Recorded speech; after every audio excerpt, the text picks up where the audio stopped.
Hey there, thank you for checking this.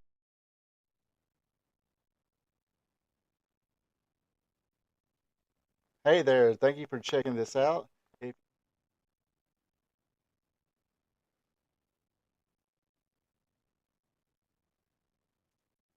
all right, now I think I got my shit together. What do you want to talk about? Wrestling. Wrestling is good. Why do you do that? Why not? It's fake. Wrestling's not fake!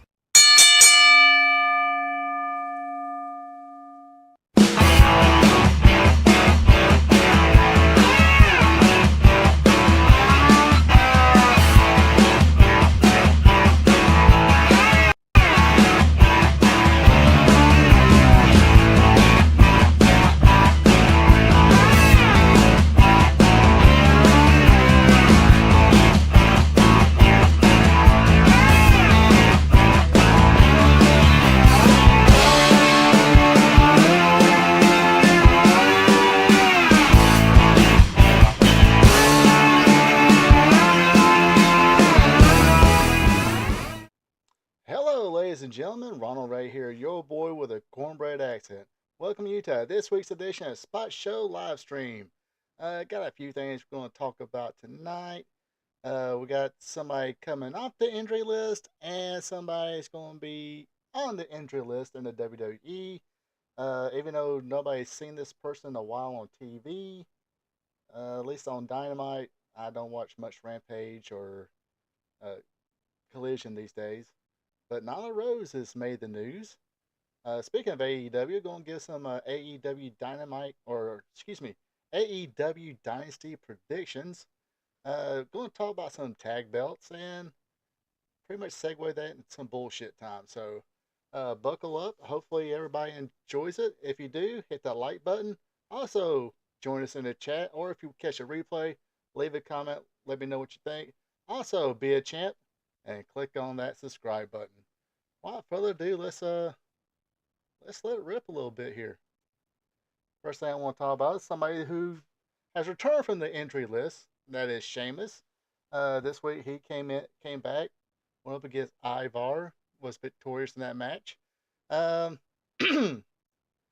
Cosmetic wise, didn't look like the Sheamus of old, but I'm pretty sure once he comes back and works a few matches and gets back in the rhythm of things, uh, he'll get right back in shape here.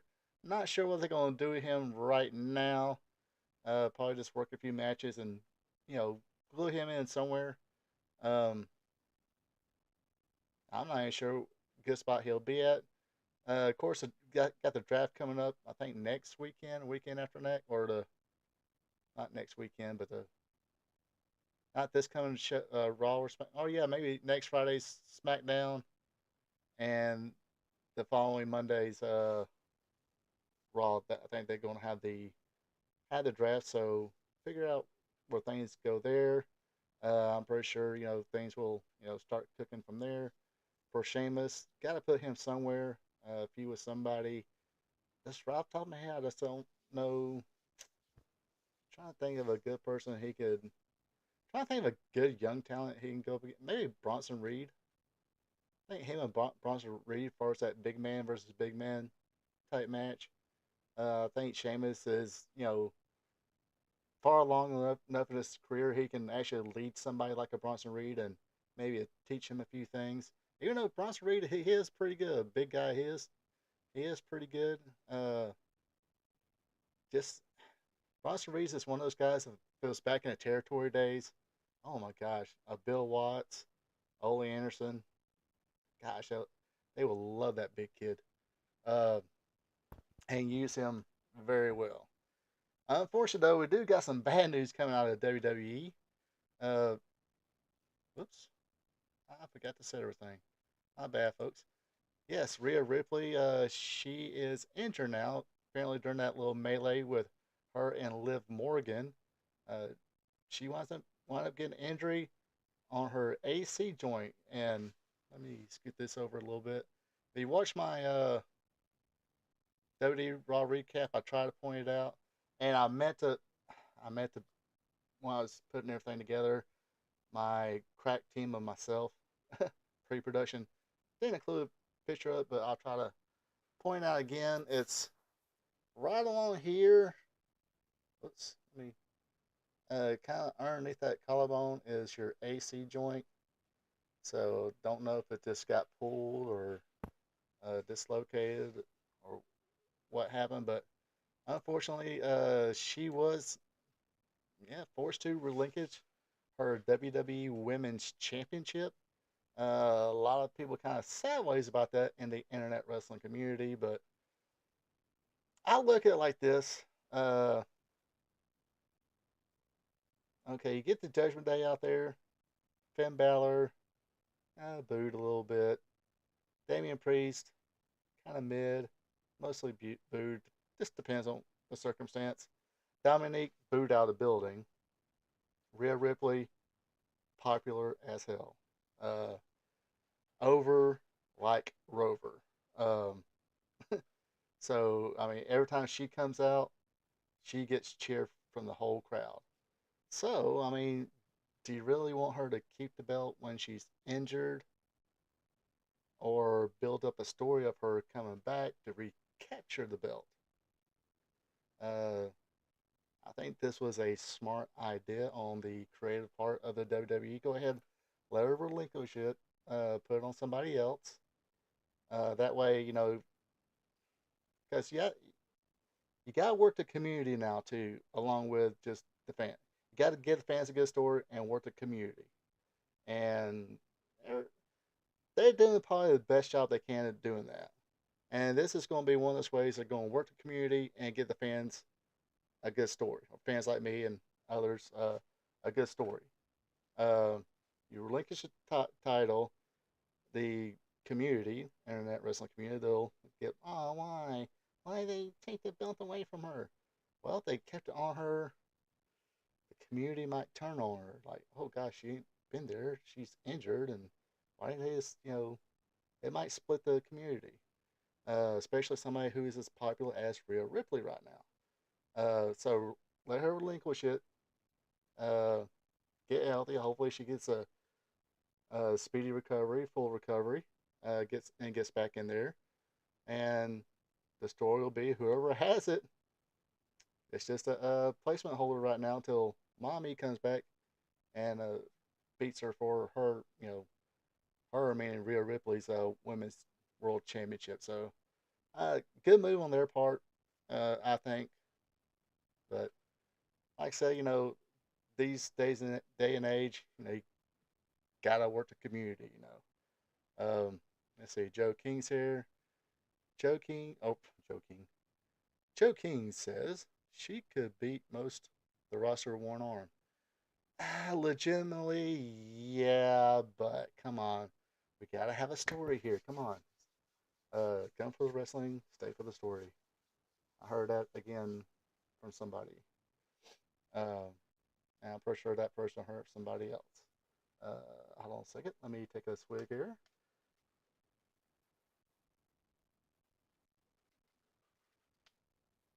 So let's see here. But yeah, I mean that's basically my opinion. The whole Rhea Ripley story, or Rhea Ripley situation of her having to uh, basically forfeit the championship or basically relinquish the championship. Uh, Not sure how long she's going to be out for. If somebody in the chat wants to chat me up about that, go ahead. But I have a heart. A heart just went somewhere. I just noticed that. Brenda Watson, I'm here. Hello, Brenda. Talking about your favorite wrestler, Rhea Ripley, having to go down with injury. But yeah, hopefully, speedy recovery, full recovery, get back in there, and like I said, she's gonna be probably twice as over coming back as she was, when she got injured.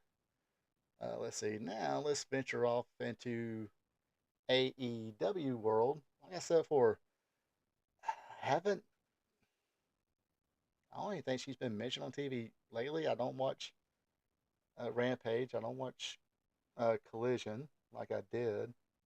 Um, Honestly, I better.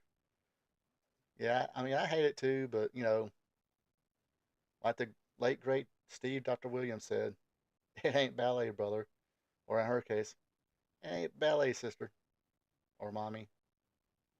Bro, call me mommy. She might hear this and come beat my ass. And she probably beat me up with one arm. Uh, I am man enough to admit that.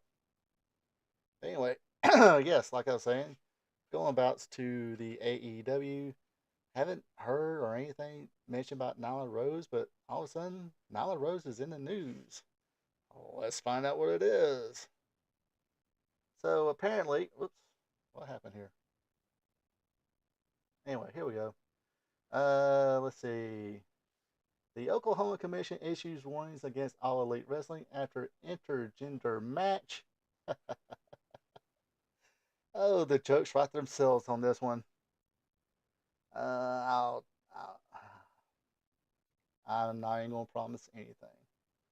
Uh, All Elite Wrestling has been warned by the little-known state commission not to have certain matches in the states again.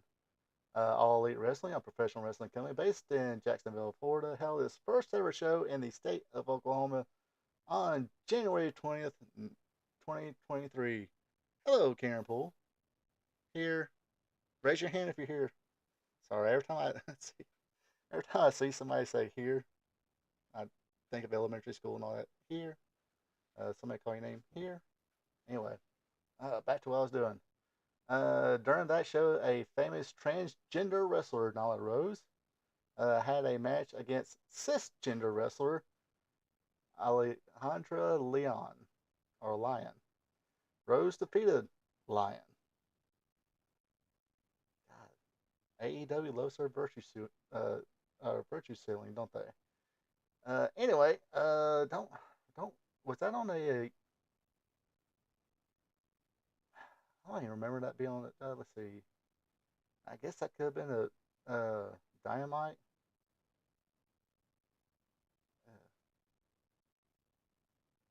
And yes, by the way, if you're doing a politics thing, Oklahoma mostly red, Oklahoma City blue.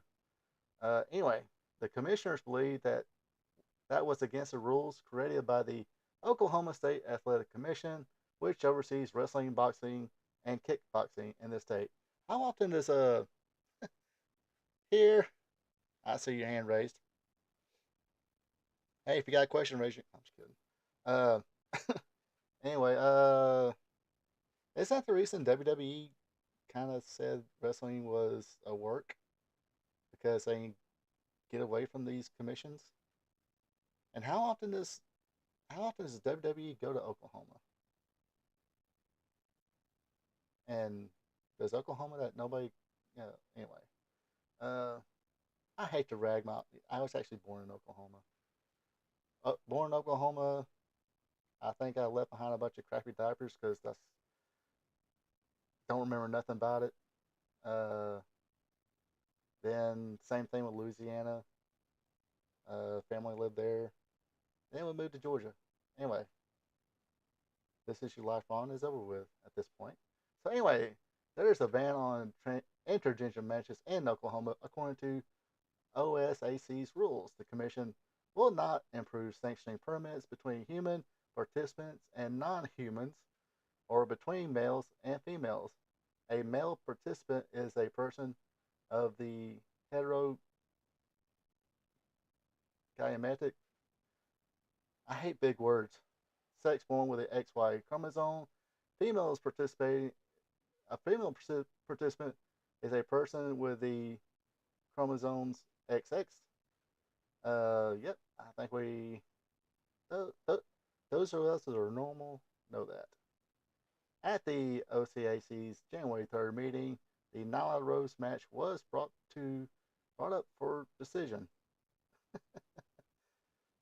Somebody actually from the commission actually watched AEW, so good for you guys. According to the minutes from the meeting, Joe Miller, the administrator of the OSAC, said they had no idea about the match until they were notified by a local wrestling organization. Uh, Basically, any promotion ratted them out. A local wrestling organization reached out to OSAC because they had previously held an intergender match The plot thickens. That organization later acknowledged what happened and told the OSSE they would refrain from doing it again in the future. Mike Bauer, commissioner or chairman of the commission, said that wrestling applications don't ask if someone has a gender reassignment surgery. Bauer explained that OSAC boxing, kickboxing, MMA applicants do ask that question. Um, hmm, why is wrestling on that same commission then? Bauer recommended they update wrestling applications to ask that question. Poor folks. Uh, Take a brief announcement that back a few years ago, not longer than a few years ago, uh, when the Chris Benoit incident happened, tragedy happened, 07, 2007. Anyway, someone around there, the state of Georgia, was trying to do a wrestling commission as well, or mix it with the boxing and all that. Uh, and basically, WWF or WWE sent a few representatives, local promoter by Bill Behrens. I think a couple of wrestlers had to come in and basically explain professional wrestling to a dumbass named Karen Handel. And they there was a bunch of stupid rules made up. Sorry, I know I'm digressing from the story, and but I'm going somewhere with this. This is how stupid government can be because these politicians, I don't care which one, which side of the aisle they are, they're both stupid when it comes to pop culture sometimes, and especially professional wrestling, because it's always been the bastard child of entertainment. But anyway, they had to pretty much tell this dimwit Karen Handel that hey, this is the work. Some of the rules were like, you know how wrestlers come out sometimes and slap hands with the fans. They didn't want them to do that, and they were showing rules like there was like all these fees that I was going to have to pay. I'll have to jump on it some other time. I should have thought about this when I was prepping, but it's just popping in my head just like that. But basically, yeah, no slapping the hands. Uh, they was having rules of the matches and stuff like that. It's like somebody pulled out the old back in the 50s, 60s, 70s, 80s commission book, dusted all that stuff off and reprinted it. Say, hey, here's the rules of the match. This is what you got to do and stuff like that. And which, of course, like I said, uh, this was 2007. They dusted off a bunch of old shit. Uh, but, Vince McMahon already spilled the beans. I think it was 92, 93, where he said, hey, wrestling's at work. And the reason he did it because of New Jersey taxes and wanted to get out of that commission. Because from what I read in the books by old timers and stuff like that, what they would have to do was basically uh, to not smarten the commission up who came in and did their commissioner type shit, uh, overlook everything. They kind of had to, hand them an envelope full of cash too. Said, just here you go, buddy, go home. But anyway, so basically, Oklahoma City here rewind their clocks back to um, just them having a commission right there. Their clocks are wound back to 1974. So that should give you a clue what's going on here. Uh, so anyway, where was I at? Let's see. According to the minutes up from the meeting, the commission ended up voting to warn AEW not to do this again, or there will be punitive action made against him. Miller said he was spoken to with AEW about the match and explained its violated OSAC rules. Um, the warning isn't sitting right with the local wrestlers and in the Sooner State like Logan Knight. It's disgusting, honestly, Knight said. I know this is more of a political stance, yeah, can be, but somebody else spilled the beans about it. But anyway, professional wrestling is professional wrestling, but it's dumb. Transgender people should be able to wrestle whoever they want, and wrestling should truly be able to wrestle whoever you want. I say protect women's wrestling. Just like protect women's sports, protect women's wrestling. Uh, let's see.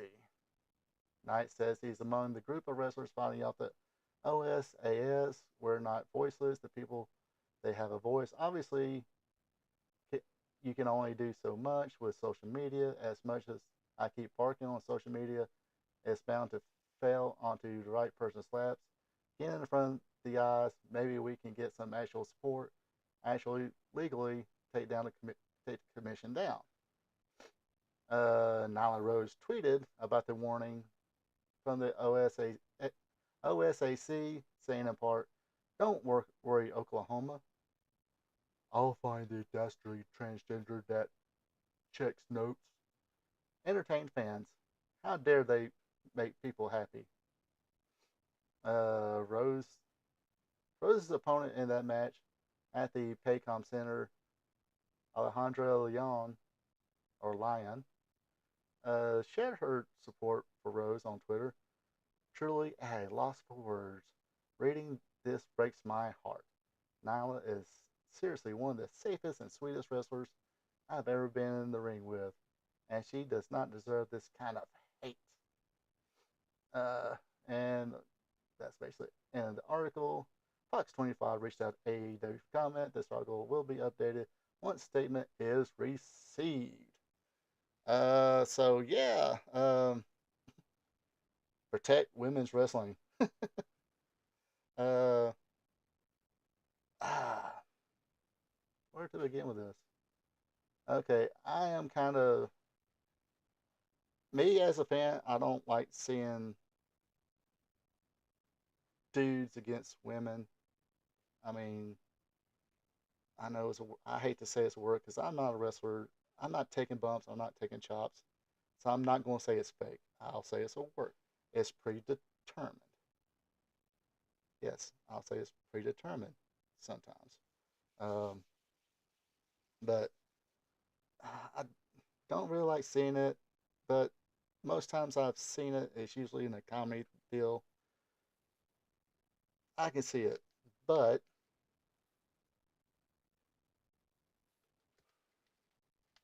gosh, I'm going to piss some people off here. Uh, but,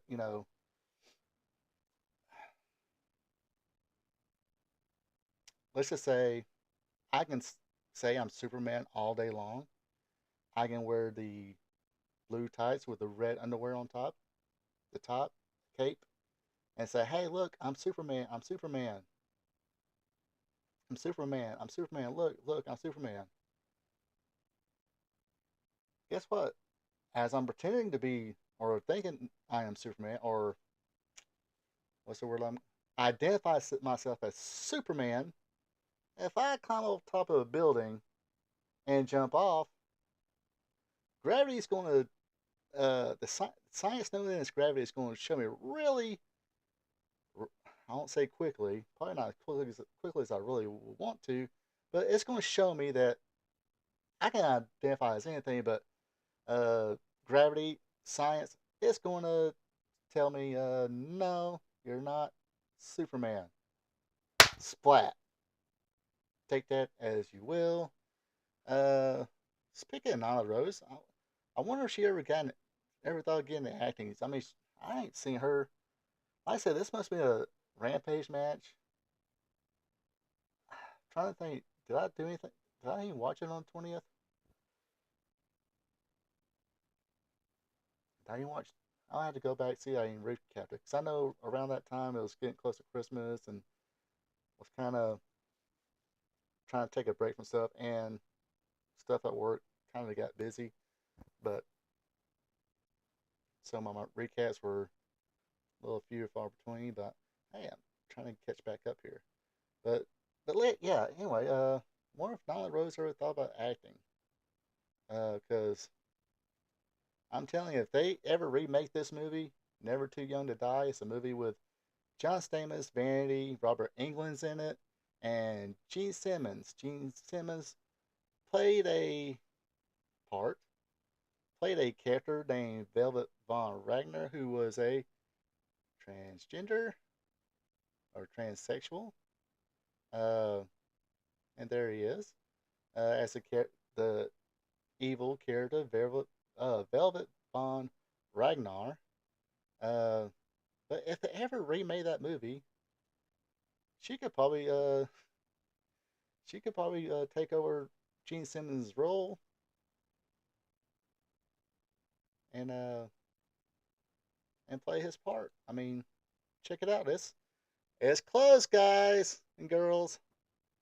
What do y'all think? Nyla Rose, if they ever make Never Too Young to Die, and Never Too Young to Die was never a big time popular movie. I don't. I just remember watching it on cable one time, or actually a few times, because guess I shouldn't have meant this now, but I had a little crush on Vanity. I thought Vanity was hot. Um, but yeah, I think this was before Full House. John Stamos here. I don't think Full House was a series yet. Careful. Oh my God, twins. Yes, yes. She'd be perfect for the role. Um, but you can probably find it on maybe on Tubi or something like that. It'll be one of those movies that you'll have to uh, put the title in the search engine to find. Maybe you can find it on YouTube here, so I don't know. Uh, again, it's not a great movie. I think it was a little independent, low budget. Like I said, it had John Stamos, Vandy, Robert Englund. Had that same guy who plays in apocalyptic movies all the time with a mohawk. Has him in it as a bad guy, of course, with a mohawk. Um, but wasn't great by all means. What's that? Um, there's a YouTube channel called So Bad It's Good. I think the host of its name is Jason Brandt, if I pronounce it right. I wonder if he's ever uh, reviewed this movie. If you're check out that YouTube channel, this would probably be a perfect movie for them to check out and see if it's so bad it's good. Joking. Hopefully that movie will never be remade. Uh, it probably won't be. I mean, this is probably the first time anybody's, most people's ever heard of that movie. Um, but like I said, Nyla Rose, she'd be perfect for the part. Um, oops, somebody forgot to turn off their phone again. Okay. All right, come on here.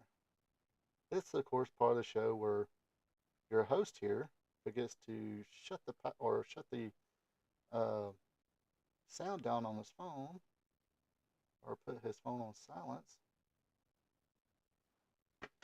And it wasn't my boss, so I shouldn't have to answer that. Anyway, so okay, now we had enough fun with Nyla Rose. Um, you know, I think it's funny. Um, if you don't, oh well. I am too small to apologize. Uh, anyway, this Sunday, April 21st, it is AEW Dynasty, and I bet you, of all the news coming out of AEW, you probably didn't realize that they got a pay-per-view this Sunday, because they're doing a shit job of selling it. So I'm probably going to sit here and sell this pay-per-view way better than they are. Okay, probably second best, because I will say Samoa Joe and Swerve Strickland is trying to sell their match for this pay-per-view as best they can. Um, which I was pondering getting this, but I'm just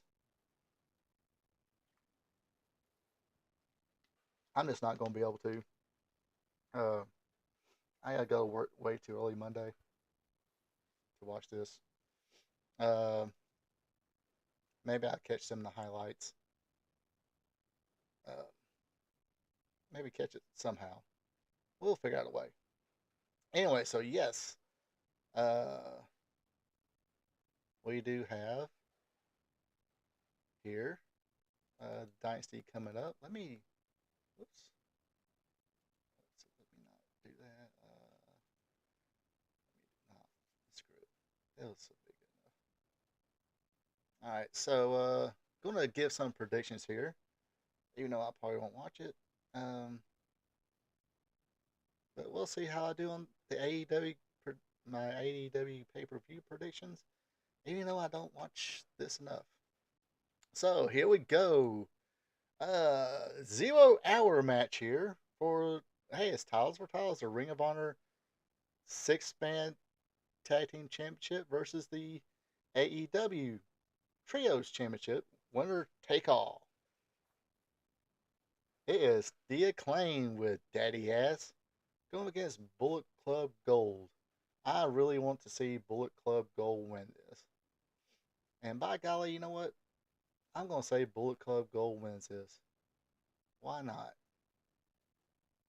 Because, by golly, I like the Bullet Club Gold. Uh, Nothing against The Acclaim. Anthony Bowen, Billy Gunn, cool. Other dude, eh. Max, whatever. I could do without him. Um, to me, he's the marginality of this group. Anyway, let's go. Let's go to the next match. Let's see. Then we got another 6-man tag, but this is going to be on the main show here, or trios match. I guess we got to be edgy and cool, call it trios, because that's the way they do it in Mexico. Anyway, we got Adam Copeland, Eddie Kingston, and Mark Briscoe going against the House of Black. Uh, Aleister Black, Buddy Murphy, and Brody King. Hey, gotta give the edge to the former AEW Trios champions, the House of Black, over Adam Copeland, Eddie Kingston, and Mark Briscoe. I think the end game here is going to be Aleister Black versus Adam Copeland somewhere down the road for the TNT Championship. Not sure how long Aleister Black is going to be around, or Buddy Murphy. Um, but uh, but House of Black will probably get the W on this match. Set up a match between Black and Copeland here. Uh, if if Black was sticking around, Copeland should put him over, have him be TNT champion. But that we'll discuss that when that time comes. But for this show, House of Black picks up the W on this one. And then we got Willow Nightingale versus Julia Hart. Let's see, we got Mercedes Monet. Already said she's going to make her debut. Double or Nothing. Already called out Julia Hart. Kind of dumb. She should say, "Hey, I don't care who wins it. They got to face the CEO, Mercedes Money." Of course, she calls it money. She don't call it Monet. I call it Monet. She calls it money. So her name is Mercedes Money. Um, I would have put Willow Nightingale because somewhere down the road, Mercedes wants to get her win back against Willow, even though it was just she would have won that match for the New Japan Women's Strong Championship. Where the fuck? But that's where she sustained her knee injury. But I'd probably put Julia over to have her wrestle Monet. I wouldn't be surprised if I'd rather see Willow win, but something tells me Julie Hart will win. That way, her and Monet can rip it up at All or Nothing, or Double or Nothing, whichever one comes up in Vegas. All right, next up here we got Timeless Tony Storm, the AEW Women's World Champion, defending against Thunder Rosa. Of course, Thunder Rosa never lost the championship. That's how Tony Storm became the interim champion to begin with, then lost it, won it, blah, blah, blah, won it again. Now she's going to be defending against Thunder Rosa, of course. Tony Storm will go her on this one. I think it's a no-brainer here. Maybe that Denisha Carranza, wherever her name is, she'll interfere, cause Thunder Rosa to lose, maybe. Or just straight up let Toni Storm get the somewhat clean win over her. Um,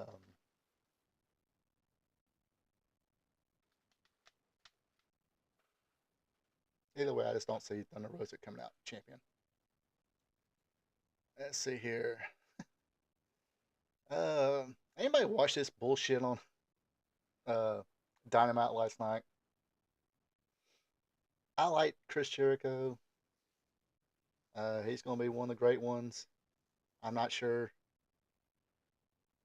Yeah, hopefully Britt makes her return, but she's not even been mentioned in like forever. But maybe she's just enjoying her time off, enjoying her dentist practice. So she's probably like, screw this wrestling thing. Okay. Anyway, did anybody watch this bullshit on fucking Dynamite?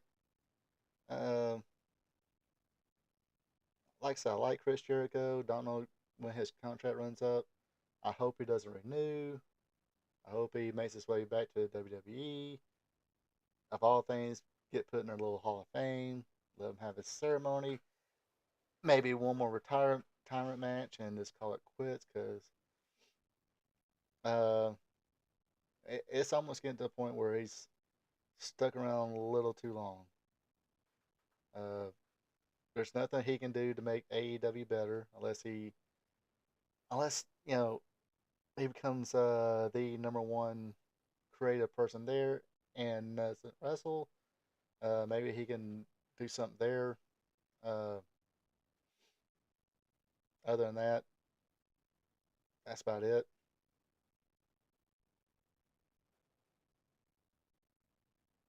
He's got a few fans out. Well, I mean, he kind of turned heel last night, but uh, a lot of people like Jericho. Some of them just don't want to admit it, especially on the internet right now because apparently he made a pass at a girl and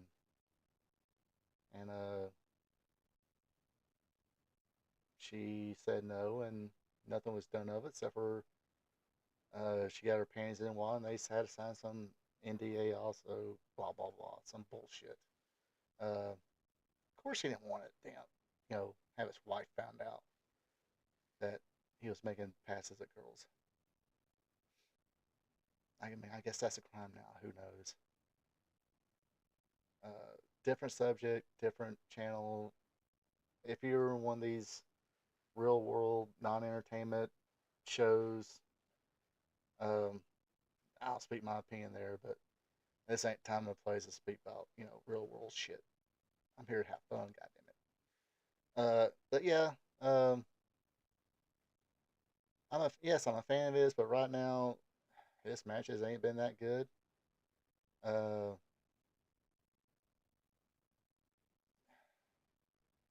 like I said, the only good he can do for AEW right now is to maybe retire and be a booker.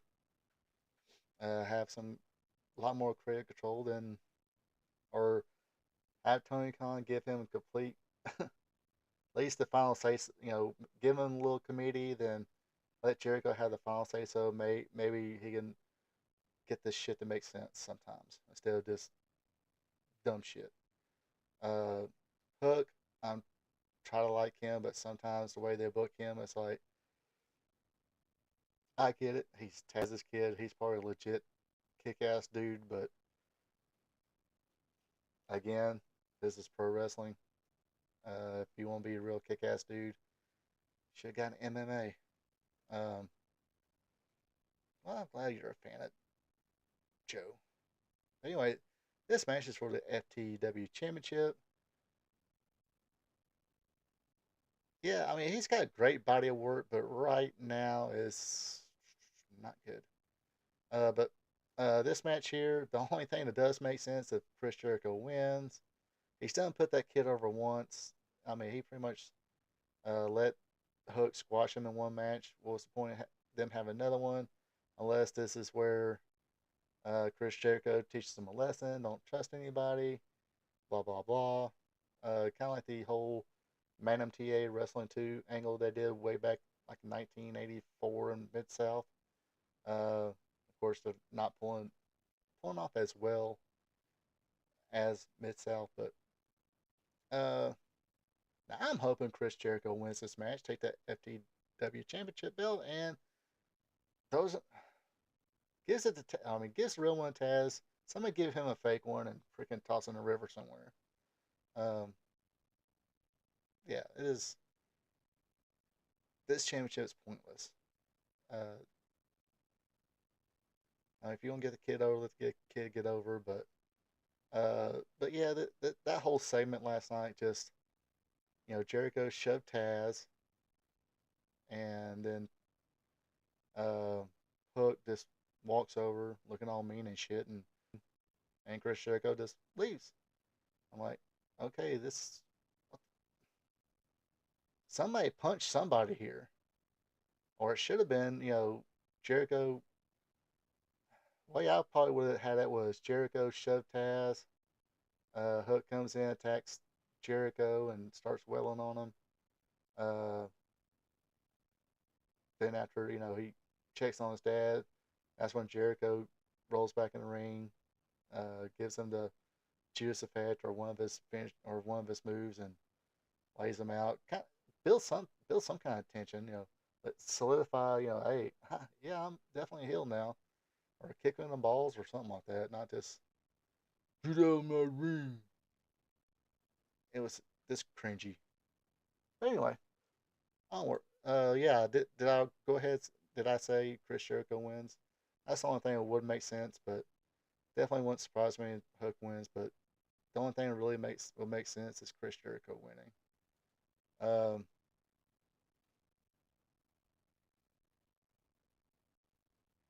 maybe Hook heel.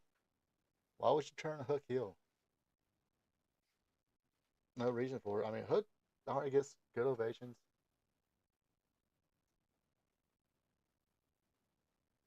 Unless Taz gets involved and they're thinking the crowd's going to, turn on Hook because Taz gets involved after Jericho pushed him down. Of course, this is AEW. They probably will do that. Say, Hook, I got an idea. Oh, excuse me, that was Southern. I got an idea. Let's do this.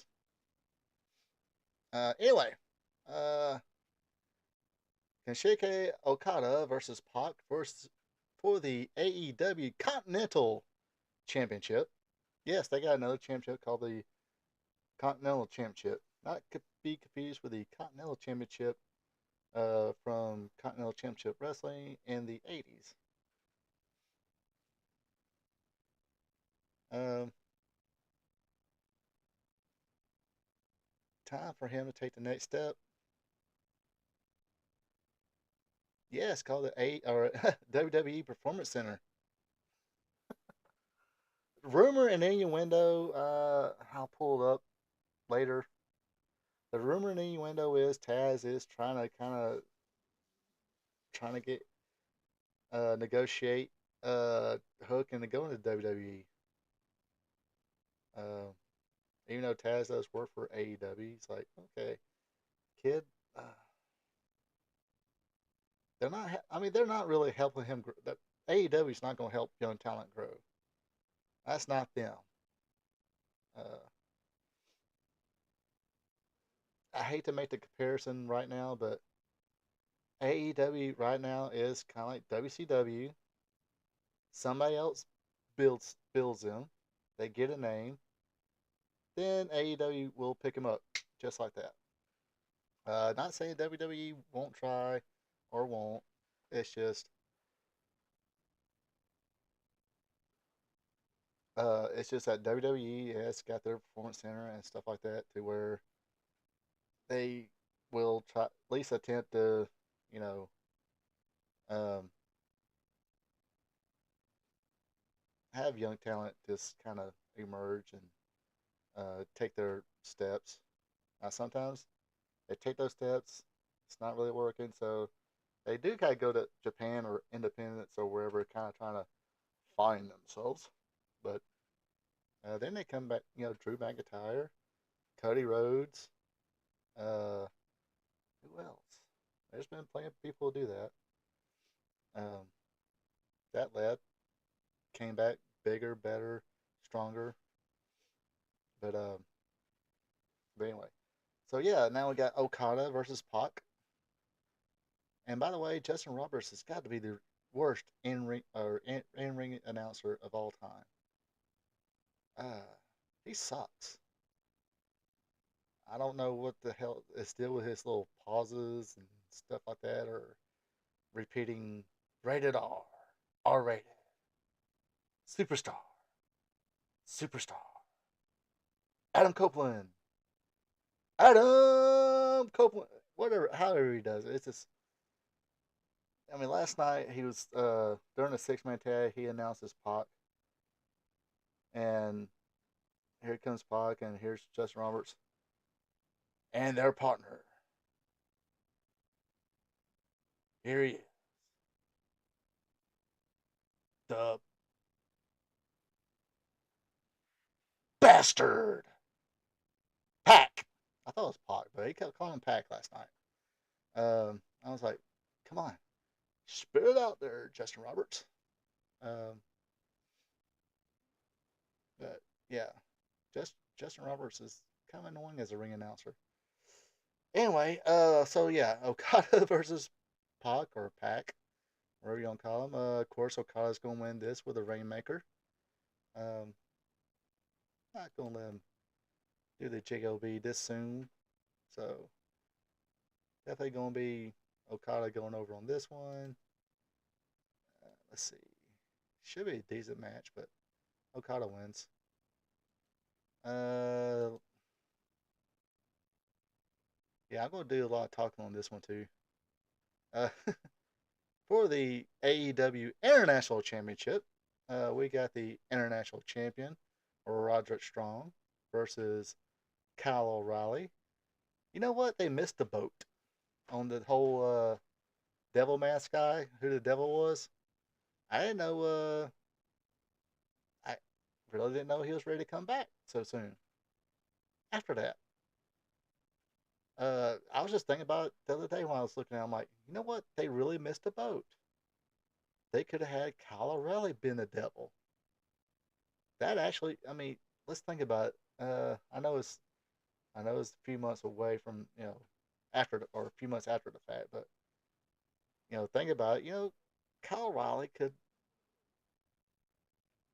has somewhat of a personality. He showed it in NXT, um, but never somebody's. I don't think I've ever really seen him as that. Not really dark heel, but just that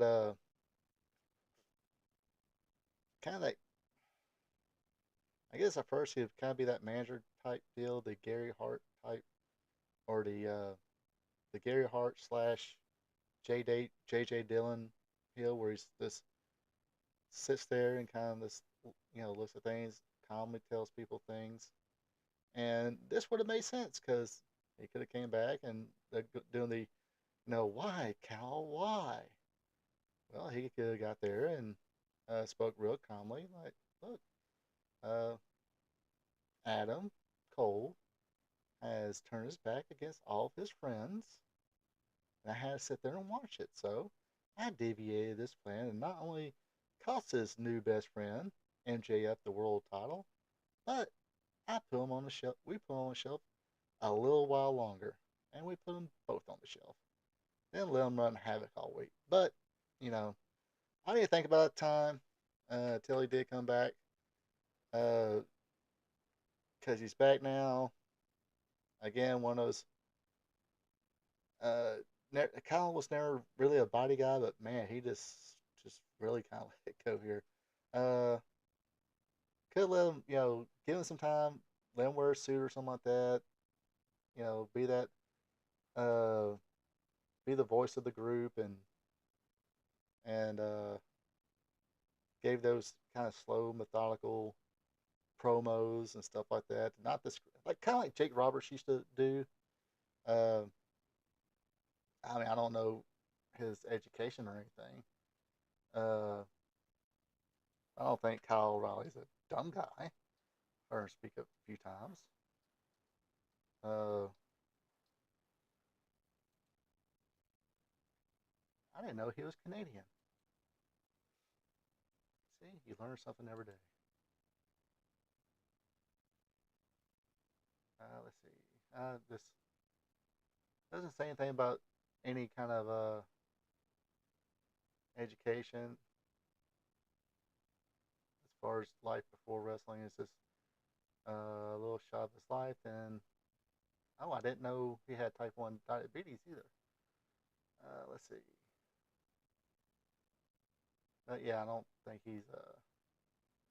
I don't think. I mean, this naturally, I don't think he's a dumb guy, but I'm pretty sure you can give him a thesaurus and or a dictionary. Say, hey, figure out a nice big word to use and make everybody that seem dumb.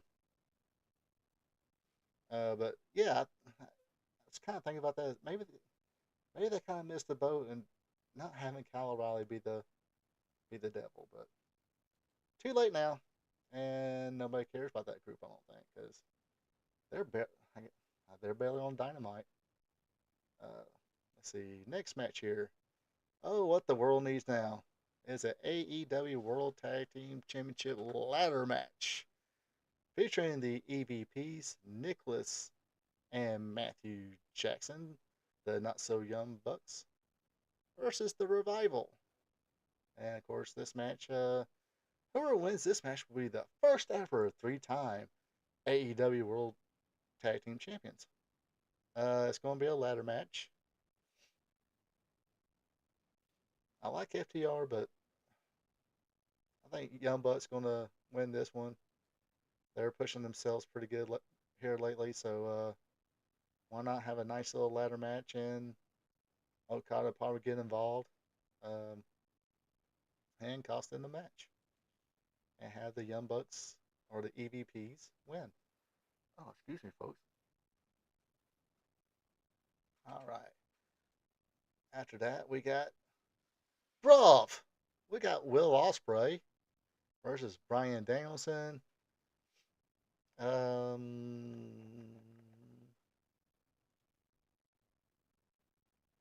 Now, if you watched last night's Dynamite, you know Will Ospreay did not like the idea of the rest of the Don Callis family attacking Claudio Castagnoli. He's trying to be the good old baby face here, but John Moxley came out. He was the baby face, which would make you think the BCC is baby face now. See, that's where you get crappy stories. Um, Maybe.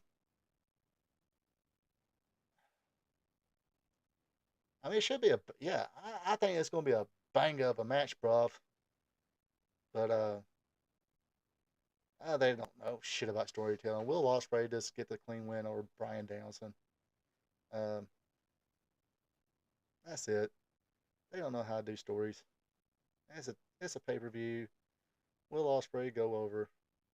Now maybe the family will attack Brian Danielson at the end, and Will Ospreay will say, hey, bruvs, gotta quit doing this shit, man. Oh, that sounds Jamaican. Excuse me. Uh, Bruvs, you gotta quit doing this shit, bruv. Get the fuck out of my ring. And they attack him, solidifying that Will Ospreay's a babyface. Maybe they'll do that, but that right there is probably way too much storytelling for AEW because AEW is where the best wrestlers wrestle. Okay, then you got your main event here. You got the AEW World Champion Samoa Joe versus Swerve Strickland. See no reason at all not to just make the change here. Swerve Strickland wins it clean, fair in the ring. Joe's been a decent champion, but hey, time to let go, brother. Uh, you took him here. He's there. Like I said, storytelling is not their thing, and they've really programmed their audience, their niche audience, their core fan base to really not be patient with storylines. Uh, so If Swerve loses and they you know, try and drag it out a little bit, or let him wrestle a few more people, get a couple more feuds, and kind of give him that your choke artist you know uh brand on him. Then he finally wins it. At some point, that will be a good story to tell. But AEW fan base, their hardcore fan base, they just don't have the patience for that. So they want to get the pop. They want to see it. They want to see history be made uh, at Madison Square Garden. I mean, wherever this fucking pay per view is taking place at. But they've actually done a good job. Them two is at least selling their match for this pay per view. Um, I can't say the same for everybody else, but at least they've done a good job. A lot of these matches were made last night, or a few of them was made, over the last couple of weeks, and I don't think anybody really cares because if they cared, nobody would have cared about some footage that happened in August. Uh, and of course, the whole Nyla Rose story. Nobody cares. She ain't even been on TV hardly lately, has she? But yeah, like I said, they should probably be probably won't be the best match on the card. Probably be the second best match of the card. Uh, as Swerve Strickland finishing his story. There we go. Swerve Strickland finishing his story of being the first Black AEW World Champion. He's going to do it here. People's going to pop, and everybody's going to go home happy doing the Swerve When I Drive dance. So, like I said, I would seriously consider. I'm 99% sure I will not change my mind. I think last week I was like 99% sure I would get the pay per view, but now I'm pretty much 99.5% positive that I probably will not get it. Um, Try to watch highlights or something like that. But other than that, nope. Uh, Not gonna get like I said anyway. I gonna have to get up too early to work that morning to my what we call what uh, some of the undercard people at AEW called shoot jobs. Um, uh, well, yeah, I make none, but gotta go to my real job and kind of get up pretty early Monday and uh, being up past midnight to watch a pay per view probably would be a grown won't be a responsible thing to do. Yes, sometimes you gotta be a grown up. Now, if this was 20 years later, yeah, sure, I can stay up all night, watch this pay per view, go to work next day. But I'm learning very quickly that uh, can't do that shit no more. But anyway, how about anybody in the chat? Anybody in the chat that's going to watch this pay per view? Uh, any other matches? Any matches anybody looking forward to in this pay per view? Uh, no, no, no, no. That would be good. Bill Michael and cry if I miss it. No. That would be good. They've wrestled before plenty of times. I'm pretty sure. I'm pretty sure it's gonna be one of those matches where they know the finish. They can go in there and work. Should be able to, but who knows? Um, uh, Not really. Um, no, not really. I mean, I like FTR. Sometimes I dislike the Young Bucks, and sometimes I can't stand the Young Bucks. If that makes sense. This one I would love to have seen this one, but um, should be a great one. This probably be the match of the night right here. Uh, this is going to be a good match. I mean, Joe can still go. Uh, maybe not as fast, but he can still he can still put on good matches. Swerve, he's ready to be champion. He's ready to become AEW World Champion. Let's leave it at that.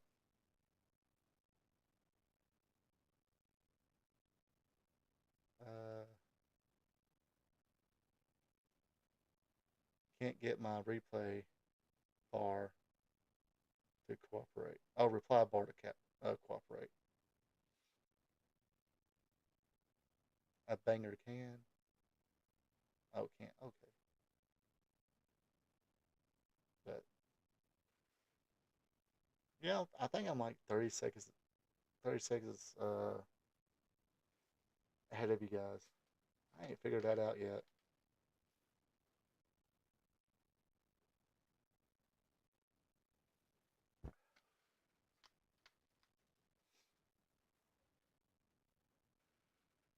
Anyway, oh, about forgot here. Uh, in case you did watch Raw, let's talk about the major leagues a little bit. Got new World Tag Team Championship belts, and yes, they're instead of Raw and SmackDown champions, we're gonna have the WWE World Tag Team Champions, and I'm making an educated guess here that or guess that the what was the Raw tag or SmackDown Tag Team Champions are going to be called the WWE Tag Champions. Just drop the world part. So there's some new belts for you. Uh, not bad. Uh, it flipped on me. Oh, not bad looking belts. Better looking than these belts. I call these the penny belts or the nickel belts or yeah the nickel belt whatever you want to call it. They just look shitty. These look really lazy and shitty. These looks like these at least had somebody put some effort into it. But basically they kind of a little more rounded and probably a little bigger than the current singles world heavyweight championship belt. But definitely look better than this. Now not that I'm a total belt mark or a belt geek or whatever. Uh, sometimes I can be, but as far as World Tag Team Championship belts, the ones the NWA used in the mid to late '80s, I thought those looked pretty good. So uh, the new WWE World Tag Team belts don't look nothing like that. Yeah, I'm really not a fan of the big W in the center, but I get it. That's our logo. Uh, that's the one thing everybody wants. Because if you like, when you seen this one on TV, unless you were close up, of course you can't. Is there a way I can have a pointer on here? Um, but right on top of the world part, engraved in gold, right there, you do see the NWA and the NWA written on the plates here, side plates. Um, WWE is all about, hey, ain't AEW does it, New Japan does it with theirs. They make sure you see that, you know, IWGP or AEW right there. Uh, so you won't definitely won't be confused about who it was. But yeah, those belts look good. I used to like those belts. I mean, I think uh, 84, 85. I know the Russians had those belts. Of course, Ricky Steamboat and Jay Youngblood, the Briscoes, the Russians, uh, Ivan Koloff, Don Kernodle, Dusty Rhodes, and Man Fernandez.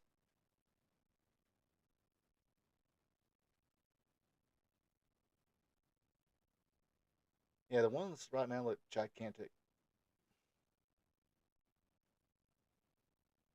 like a yeah, big gigantic ring.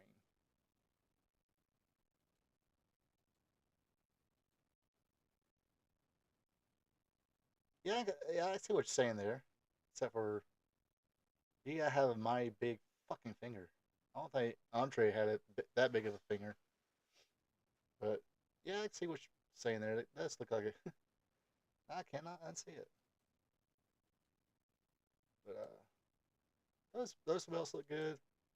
Uh, these are a blast from the past. The NWA United States Tag Team Championship belts. I used to like the way these belts look too. I mean, of course, most of all these are from or at least most of them are from the '80s. Uh, the AWA World Tag Team belts. I thought, small, simple, but you've seen the AWA World Tag Team, and that's one thing I miss too. Uh, like every championship belt during that time, they would put like if it's the say the world title, it would have NWA World Heavyweight Wrestling Champion, uh, World Tag Team Wrestling Champion, World Television Wrestling Champion, United States Wrestling Heavyweight Champion, or Heavyweight Wrestling Champion. Yeah, the old AWA tag belts definitely were cool. Uh, uh, almost look like the old NWA Wildside tag belts. Those look cool. Um,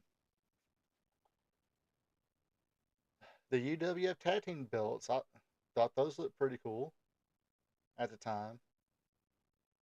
Like somebody made some effort in them,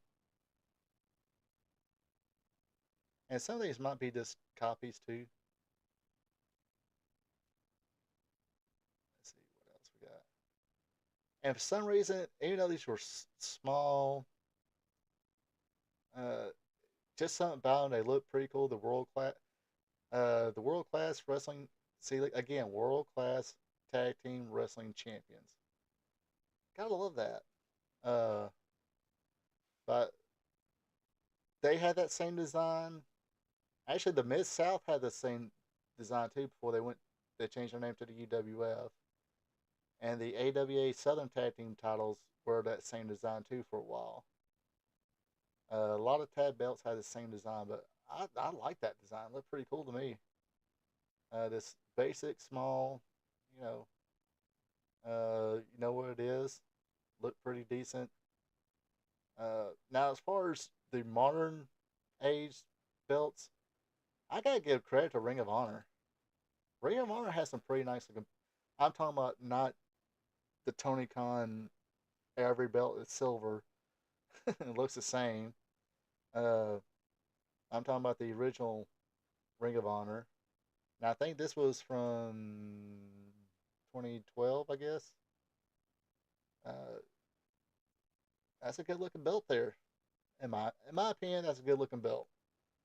Uh, Now if you really want to put some effort and make stuff look good, I think this was the ones after this design. That World Tag Team title belt. Now that's a pretty freaking belt.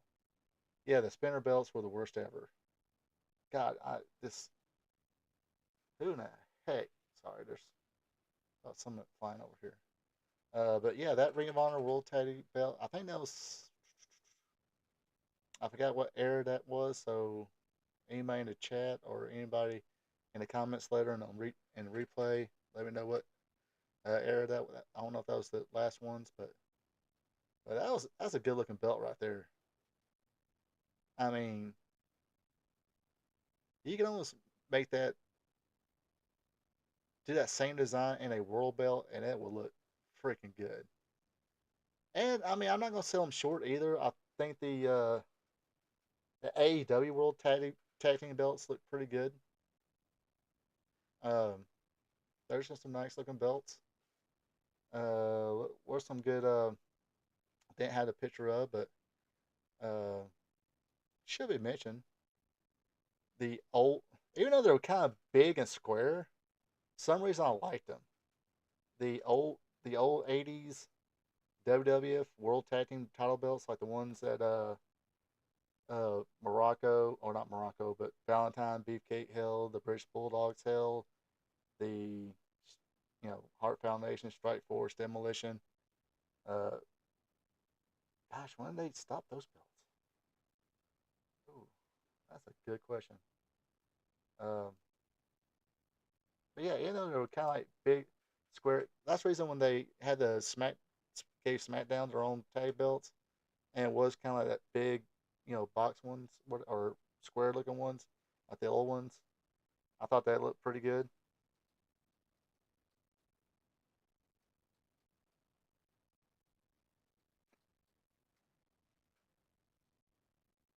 Trying to see here.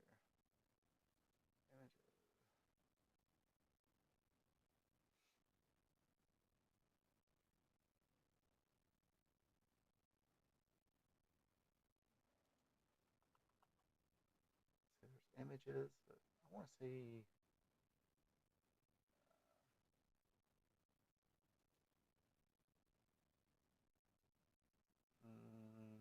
There we go. Belt designs. They don't.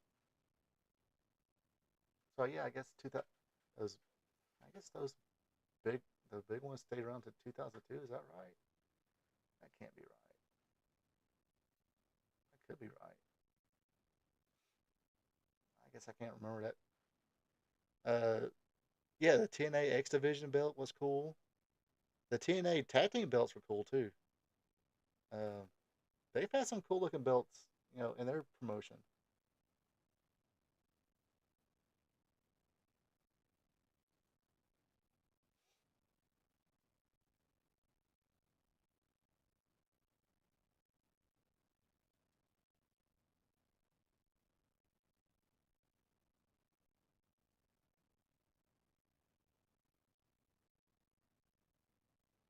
I wish there was like a timeline here. Let's see.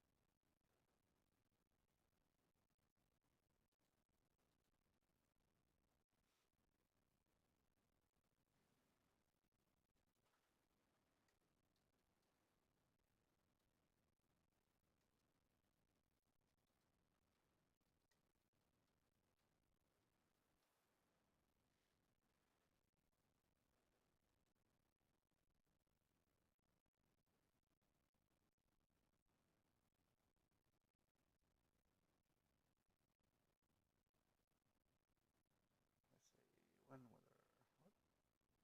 Not those. Come on.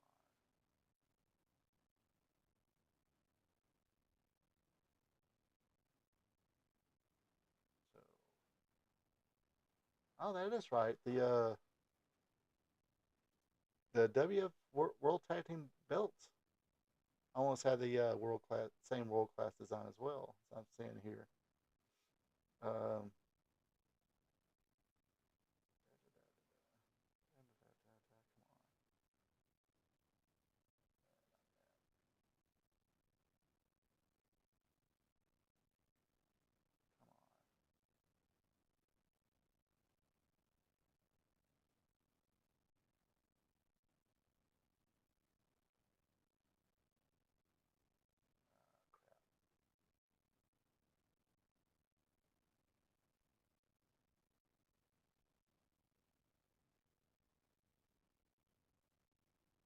I guess yeah, the ones from 1985 to 2002.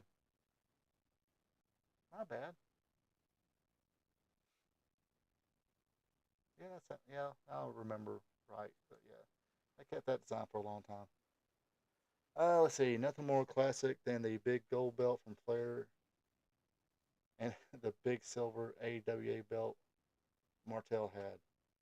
Now, see, I think the World Class Championship, actually the Hulk Hogan belt, WWF belt at the time, uh, I guess turned 85, 80, or 86 till they got till they did the wing gold belt, which was 88. Uh, I thought that was a good looking belt. Um, but the world class heavyweight title belt when it became World Class Wrestling Association. So that was their own world champion. I thought that belt looked pretty cool. And when they gave Jerry Lawler the unified belt, uh, let's see, uh, or it should be USWA.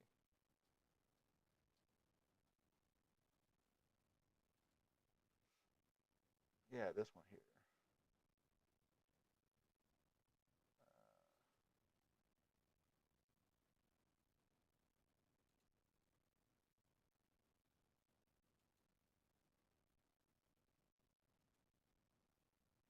Let me add this on here somehow. Hold on. Hold on while I whip this out. Oops. Or excuse me while I whip this out. Browse. Oh, come on. I hope I didn't screw up here. I think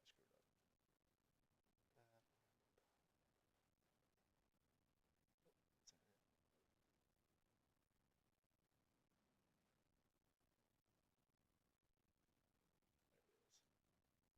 up. I mean, a lot of people don't remember this one, but I do. There it is. The unified. Uh, Now this is the belt that they gave Jerry Lawler. He, of course, was an AWA World Champion. Challenged every World Champion at every company, whether it be Ric Flair or Hulk Hogan. But Gary Von Erich, he was the World Class Heavyweight Champion, and he answered that call. Had the match at Super Clash. Jerry Lawler won. So now he was the World Class and AWA World Champion, which they call him the Unified World Champion. And they made this belt for him. And was it King Cobra or the Snowman? Who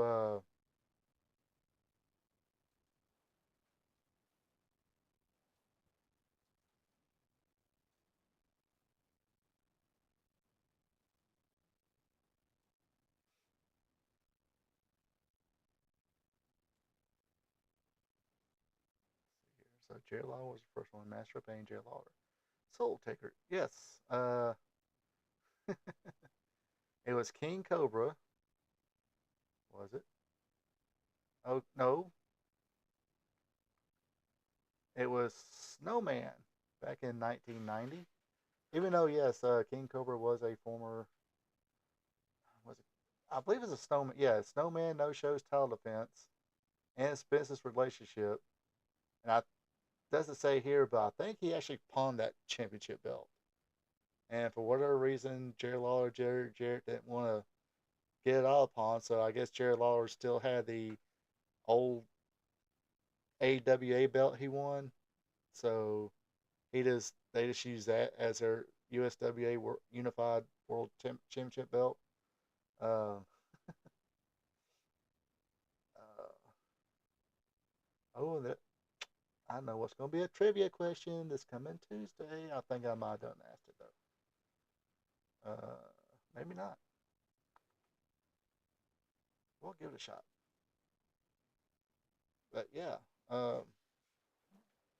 I always thought that belt looked pretty cool. The world class. Let me. You know what? I'll pull that one up too.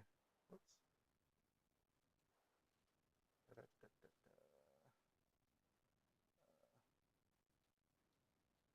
Not.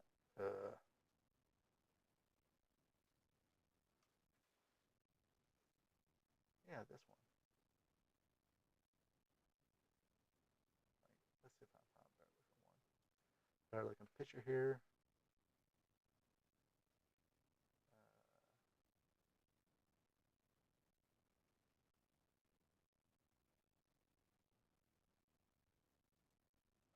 That's about the best we can do.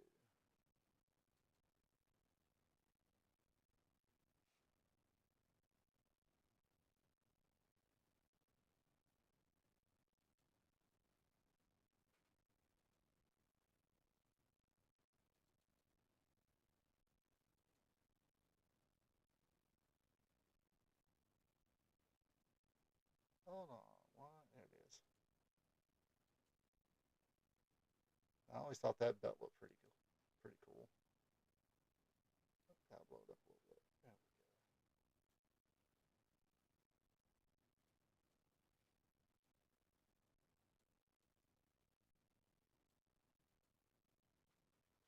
There we go. So yeah, I always thought that was a pretty cool belt. Which another belt that was kind of copied by this Wildside. I think Wildside used that same kind of design to make their Wildside heavyweight belt.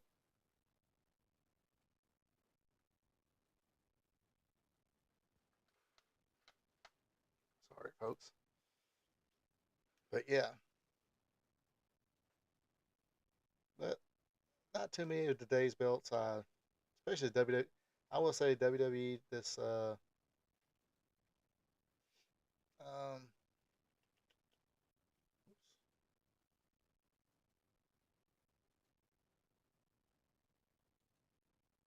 now I'm pretty sure come SmackDown, uh, they're gonna have, like I said, they're gonna probably drop the W part or World part. Excuse me, World part. That it's gonna be the WWE Tag Champions, and I got a bad feeling those Tag Team Championship belts will look something like that. And I hate that design. Just looks like, I mean, pretty sure it costs a lot of money, but it just looks lazy. But I get it. You wanna. This is how you advertise. This is, hey, you definitely know this is the WWE World Belt here. That's the reason they do have the big W in the middle. Of course, this one has the big W right on the plate there. But yeah, I uh, can go ahead and tell you that the new your new WWE Tag Team belts or Tag Team Championship belts probably gonna look something like that. If I were to guess, I would say they probably look something like that. Uh, I can. Uh they definitely got wrote out pretty well. I mean, definitely can tell what the AEW World Belt looks like. I mean that does look pretty good. The international looks good. Now the Tony Khan owned Ring of Honor belts, they all really look the same. But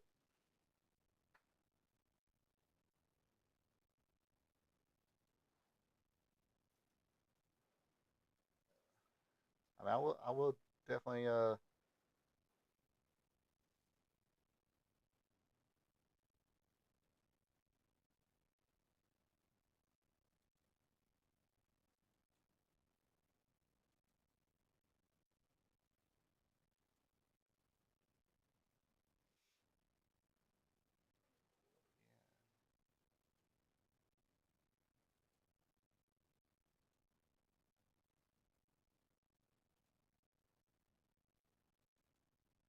I mean, granted, uh, probably a little copying here from the WWE at first. There, I mean, the new WWE World Title belt, uh, definitely, basically big gold influenced. Uh, Now this one they were, from what I gathered reading an interview, I think it was Tony Khan or somebody. They said the this was really inspired, or this design was inspired by the old uh, Mid South North American title belt. That big huge belt they had. Didn't That was a big huge belt. Wasn't a huge fan of that one, but it was big. It was gold. But yeah, that's their world belt. It looks pretty. I mean, it looks pretty good. Um, oh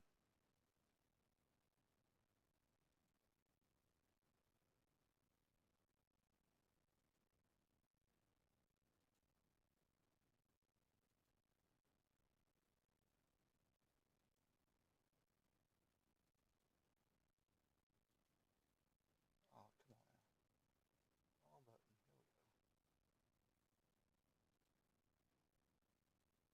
Here we go. And this is their tag belts. Their tag belts look pretty good. Oops.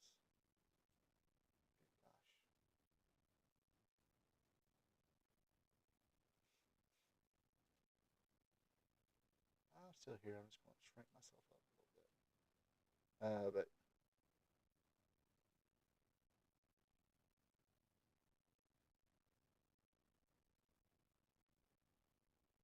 But yeah.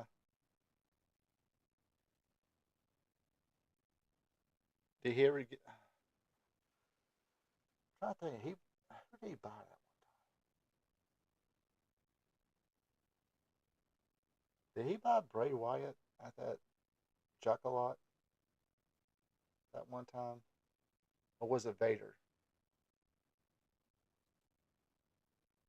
I forgot who. But yeah, I remember that time we all went to the Jocolot and we passed by that stand that had all the wrestling figures.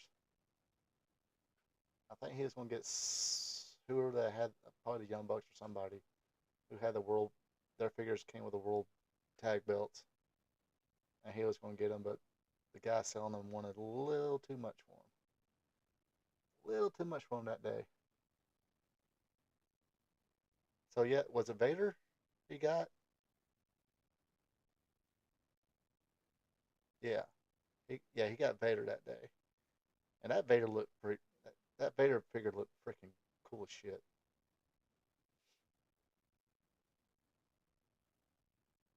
Um,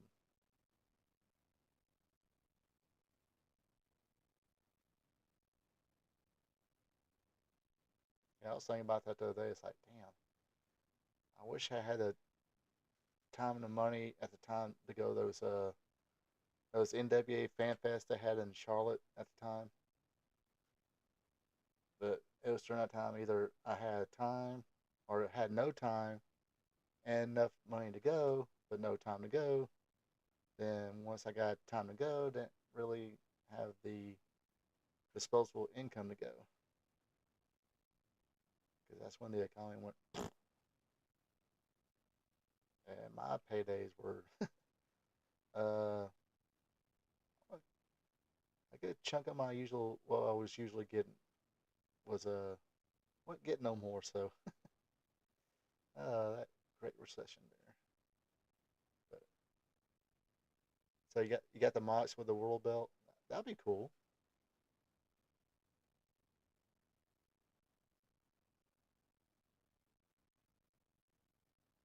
That would be cool if you can go one of these signings they have and he's there. Try and get him to sign it for you. I don't know how much he'll charge though.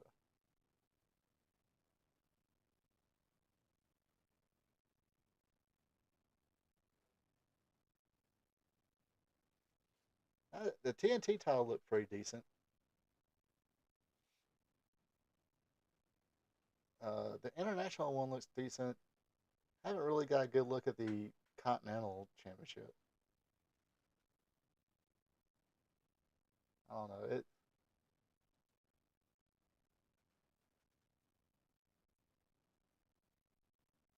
The six-man one looks pretty decent. Um, or excuse me, the trios. The trios championship.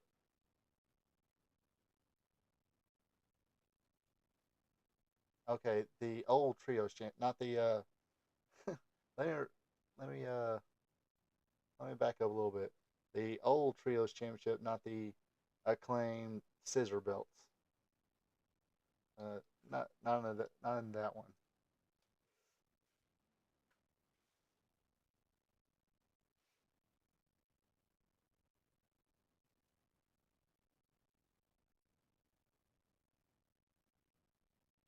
And what's the new one they got? The Continental belt.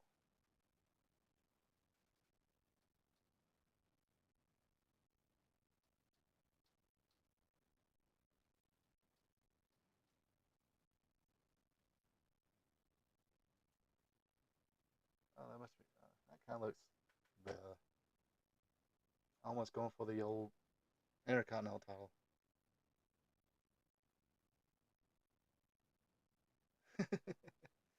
Yeah, yeah, because they got plenty out there now, and to join in, Ring of Honor and I guess New Japan. I just remember the old Intercontinental Championship, the one Randy Savage held.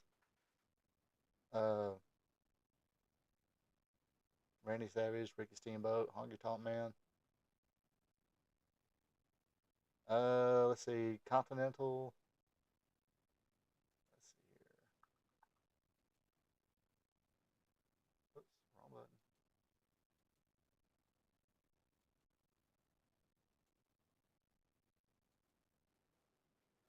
Yeah, I haven't got a good look at that. Now that I have, not a fan of it. It looks like it's trying to be the Intercontinental title without being the Intercontinental. It's like, hold on a second. Oops. It's definitely the Continental title without the Inter part. Oops. There it is. Oh, come on. Yeah, there's a Continental.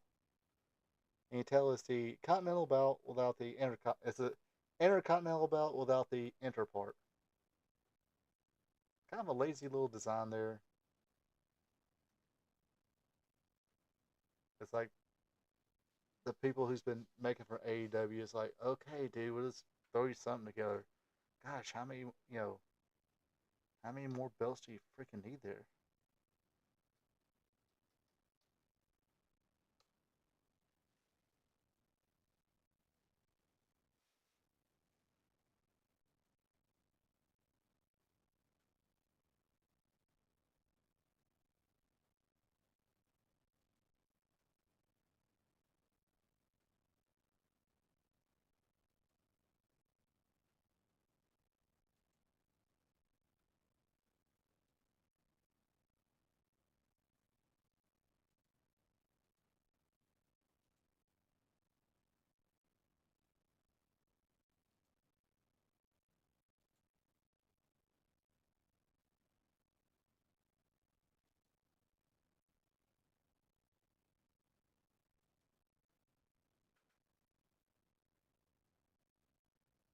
So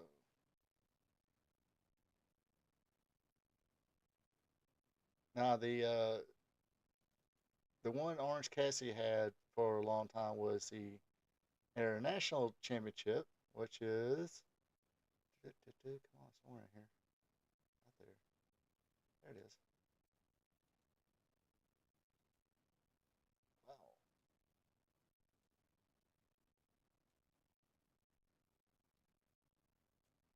Okay, somebody.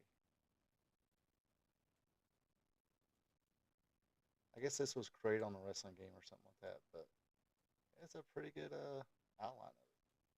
But yeah, there's the international. There's the international championship, but remember this was the All Atlantic Championship, but they switched the name to international. I guess somebody said, dude, you can't have an All Atlantic than an international championship. Come on, pick one, dude. Surprised they haven't come out with an international tag team champions yet. Don't give no ideas, right? Because then I'll have another big tournament for that, and then another tournament, then another tournament. But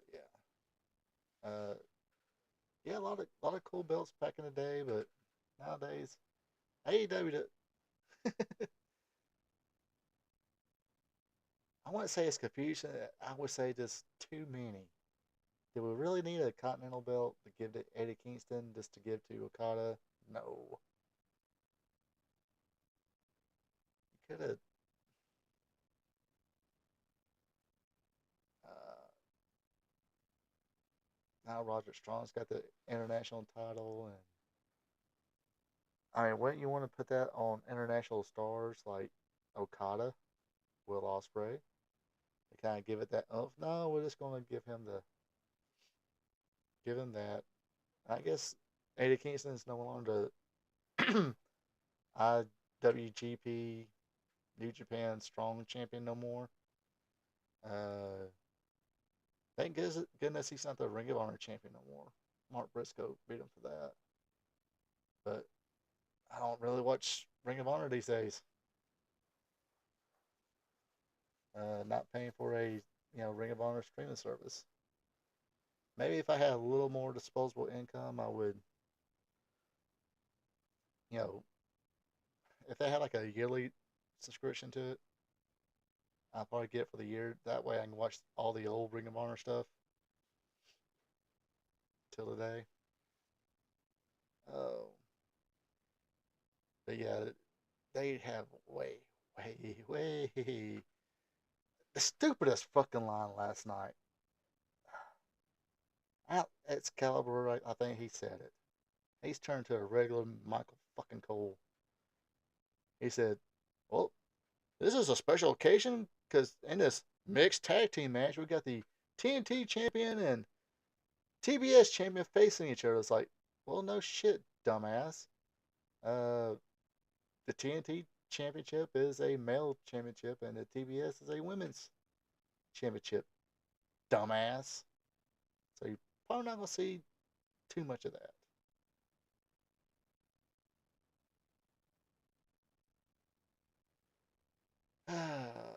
But they kind of do a lot of both.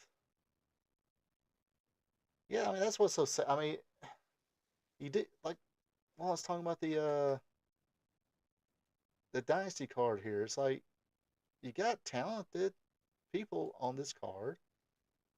They're in, talent is meeting other talent in these matches, but that has somewhat of a story, but they fucked it all up, showing footage of somebody they suspended indefinitely, and somebody who they fired, who is working for the other company. Um, Footage of that. I mean, maybe they should put that footage out before now, back in August, maybe September. Who knows? Uh, you could have done one of those. Oh my gosh, this leaked out on the internet type bullshit. You're wrestlers. Learn to fucking work. Learn to be workers. Work everybody. Which I kind of explained my thoughts on that stuff. Like I said, that could be a great freaking match right there. Uh, don't know if anybody cares for it. Okada, Pot, but now let's talk about here it is right here. Let me go back to it. You have 5 minutes. Sell me on your pay per view match, your dream match. This is where wrestlers wrestle. Uh, Everybody's been wanting this dream match. You want this dream match. He wants this dream match. Now it's finally done. You got 5 minutes to sell it to me. Bruv, somebody's saying I don't like to grind. I fly 8 hours every week to be here. Then I fly the fuck back home. Oh fuck. Really grinding this week, bruv. I'm flying 8 fucking hours to be here. To wrestle twice in one fucking week. And I don't think the WWE don't really uh they don't do that, 8 days a week, twice on Sunday, or 7 days a week, twice on Sunday, uh schedule anymore. They haven't done that in years, I don't think. Maybe twice a week, maybe 3 times for, you know.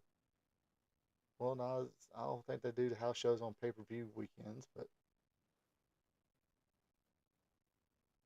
or the people who's not wrestling on the pay per view might do the house shows. Who knows? But yeah, what they want you to kind of build yourself up, not be the main star, coming in. Uh, oh yeah, the ratings we're in this week. It's 730,000 to Raw's million, whatever. Yeah, and like I said, instead of going on TV, selling this pay per view, he decided to whine about Triple H, and Triple H didn't even mention his name. And we talked about that last week, but so you had that, and again, here's another story, and they fucked that up, saying they think they got their buddy to attack the other guy to distract them. Which okay, uh, nice try, poorly executed. This one right here, you've had to watch Ring of Honor to know their story. Um, Okada, Pac, not much of a story. It's going to be just a good, solid match with Okada going over for, oh my gosh, the Continental Championship. Like, who the fuck cares about that championship? Uh, who the fuck cares about fuck the World Championship? Um, they try to build on this a little bit, but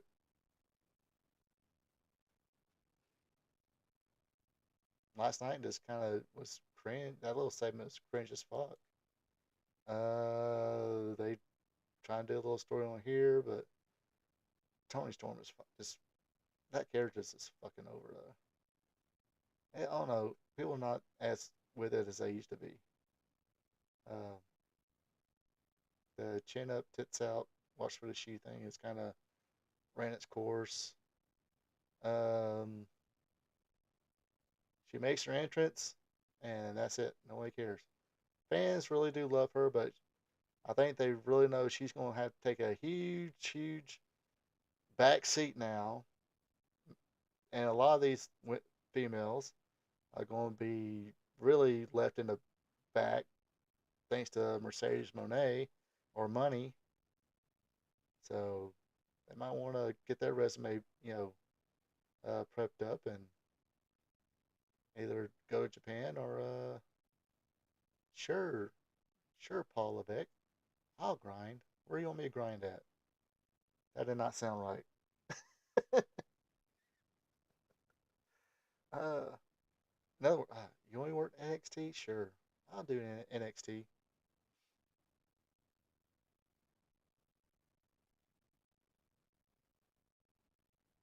I mean, I don't know.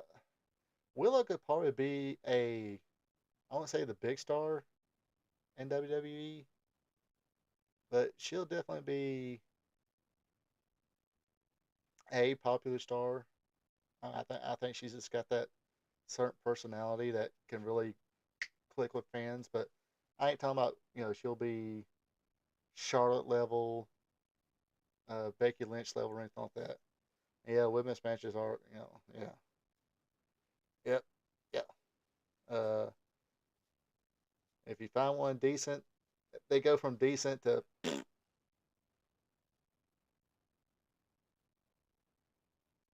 I mean, I ain't saying every female match in WWE is a you know Flair Steamboat quality match, but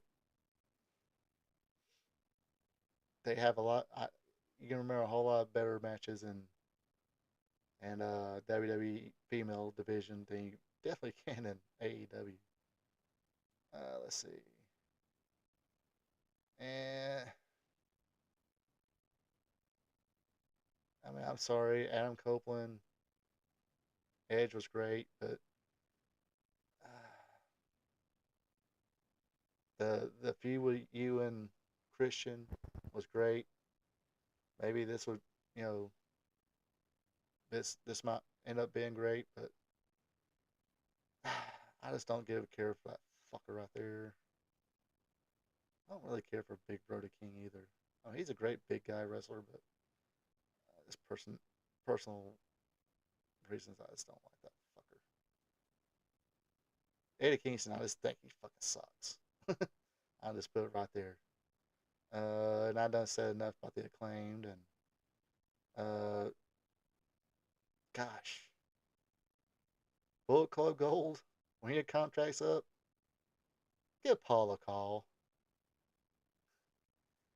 because definitely would love to see especially the guns.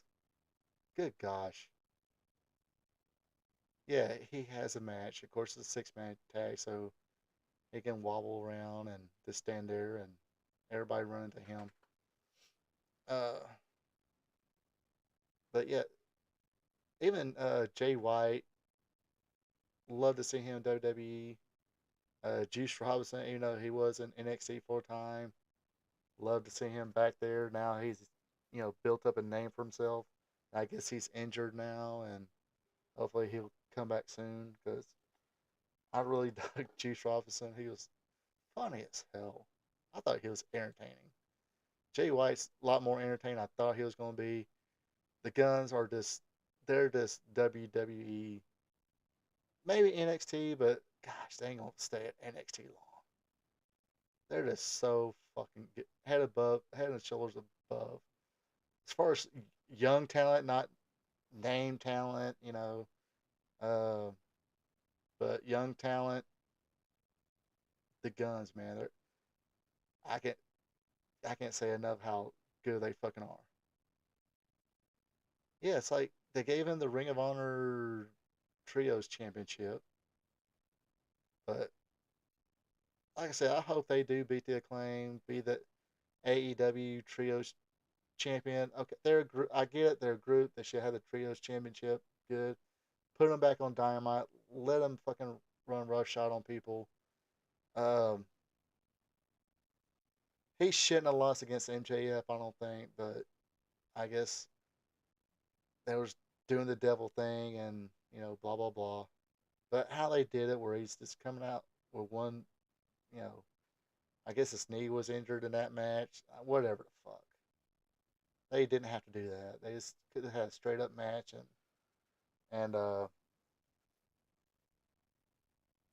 and just put MJF over or whatever. But they're not doing shit with Jay White now. I mean, I guess they've been on Ring of Honor, but nobody watches. I mean, who's? I don't. I'm not saying nobody. I mean, they got still up and going, so I guess some people are paying for it. Some people probably paying for it and just totally forgot they are paying for it, or how many, what percentage of that is. Um, but yeah.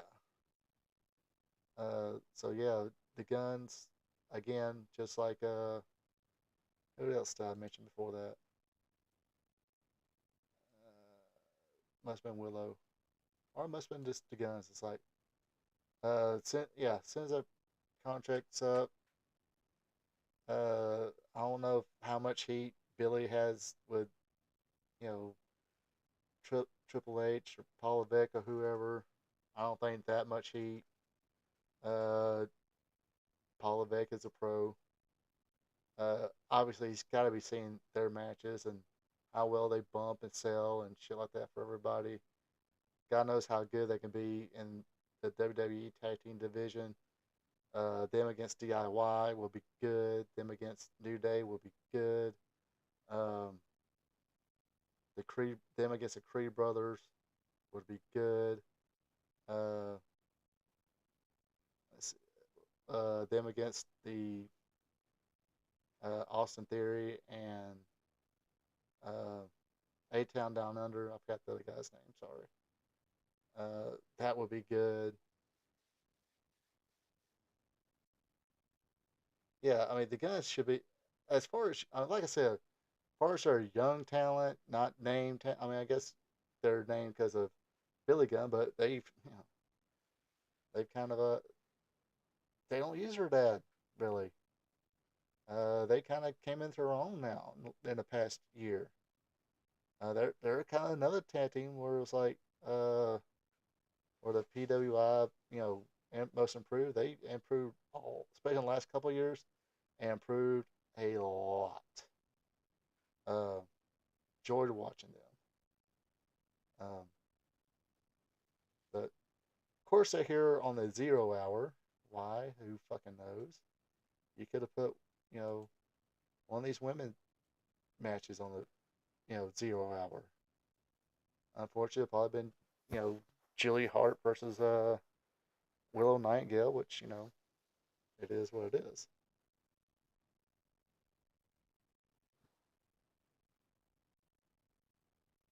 Yeah, I mean they were used good when Punk was, I guess Collision was Punk's show.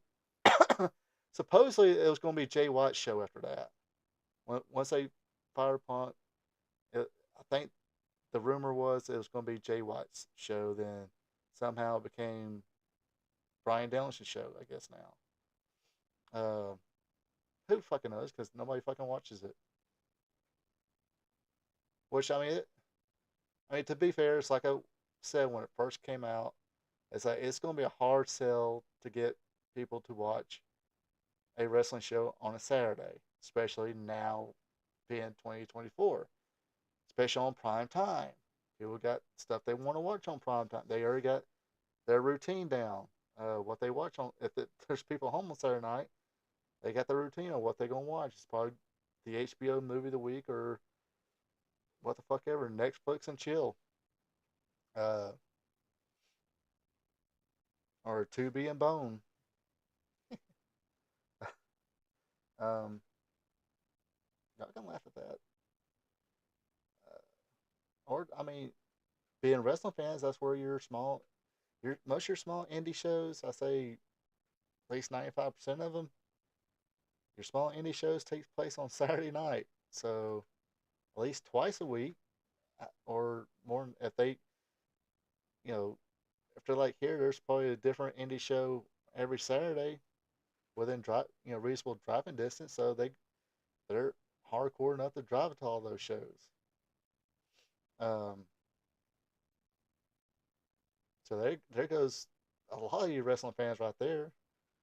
I don't know what and I do apologize. I think last week I said something about the average views on, at, yeah, the average viewers on Dynamite was 500,000. I was wrong. It's around 700 or 800,000, but last week they had 800,000 plus. This week it was like 730,000 plus. Again, it should be a million, million five, somewhere around there. But Brian Danielson has become very unlikable lately. Well, he's supposed to be in the heel, but now they're with the BCC, and now I guess that shit changes too. I mean, you remember what was it? Fantastic Friday, NW Wildside, where basically they got some of the guys who were ready to get some in ring time in front of a crowd, uh, working, and it seemed like every other week or every week they would change heel, babyface, heel, but some people would be babyface for a couple months, and for some reason out of nowhere, no reason at all, they turn heel. Everybody's booing them, but then a month after that, everybody's cheering them again, no reason. That's kind of like just about a lot of people, especially BCC and AEW. Um, I mean, a few people kept that babyface thing going, but few of them not. Uh, anyway, it's getting to be about that time of the night. Joy talking about belts. Joy bashing. I really, actually, I really don't try not to bash AEW, but they make it so freaking easy to. They just make it way, way too easy to. But yeah, going back to what you're saying about when Collision first started, it was actually watchable. No, when he first came back to wrestling in AEW, cheered, popped like everybody else, and it was just.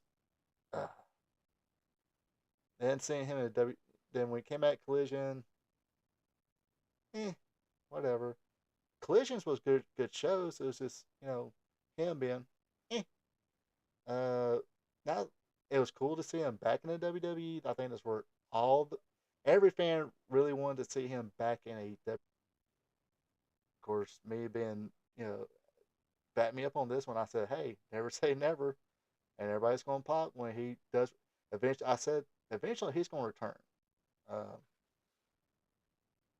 Uh, but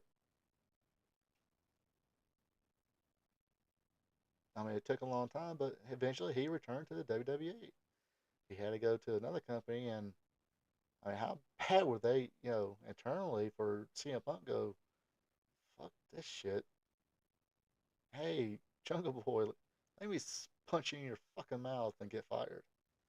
Um, but it is what it is. I mean, hopefully, like I said, hopefully, year or two down the road, we'll be talking about AEW firing all cylinders, doing great shit, great stories, and having banger matches, getting the million viewers per week, actually being solid competition to the WWE.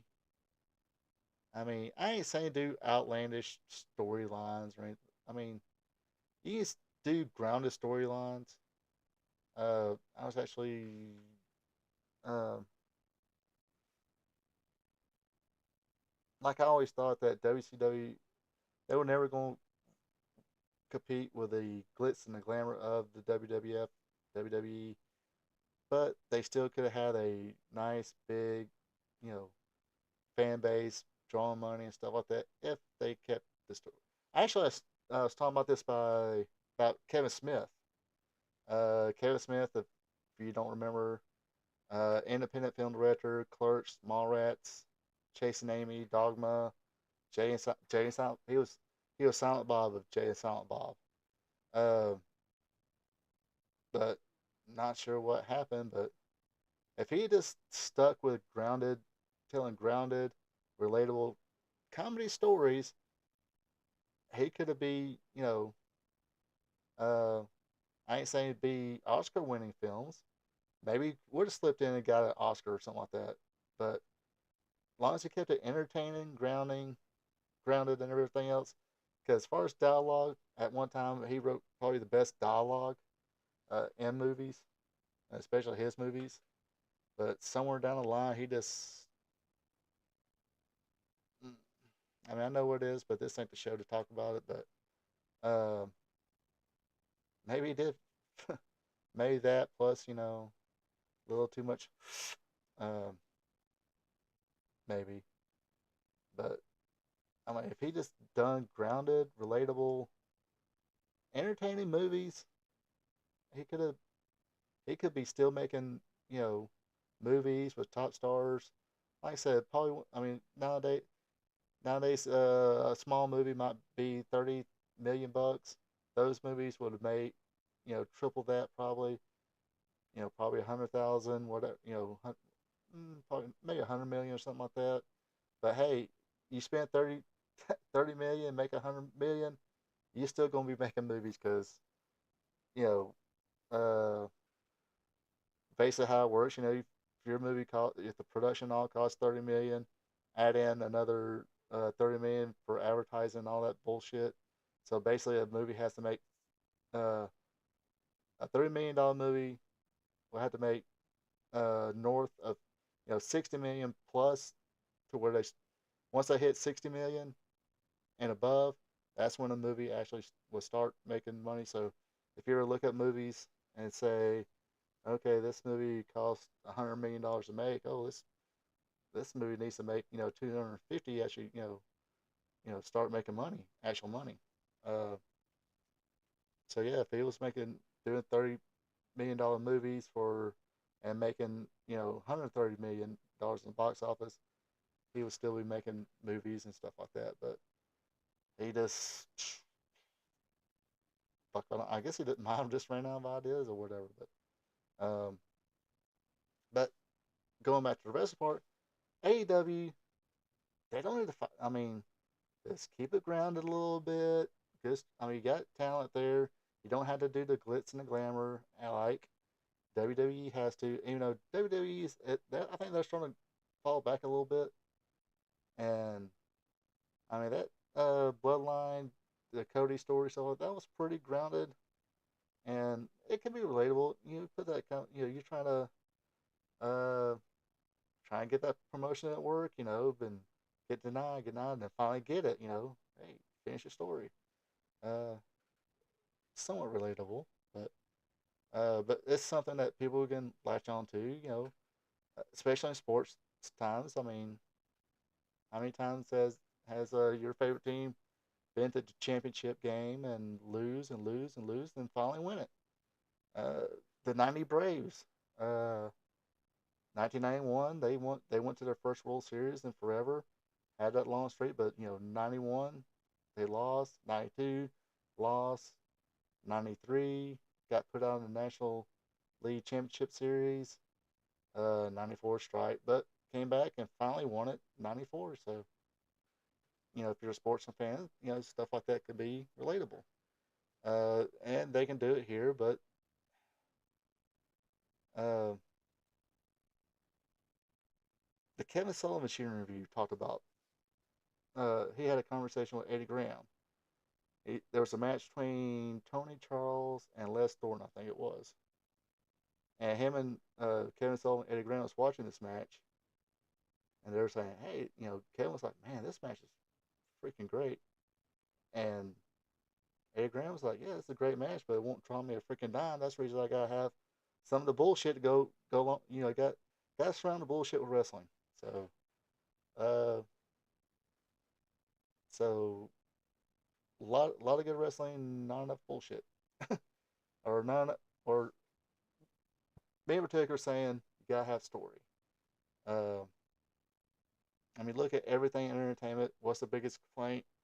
Uh, Lack of good characters and a lack of a good story, amongst other things. But anyway, enough of my babble about AEW and all that. I think I'm gonna call it a night. Appreciate everybody joining me in the chat. Appreciate all you folks watching live, and I appreciate all those folks watching on the replay.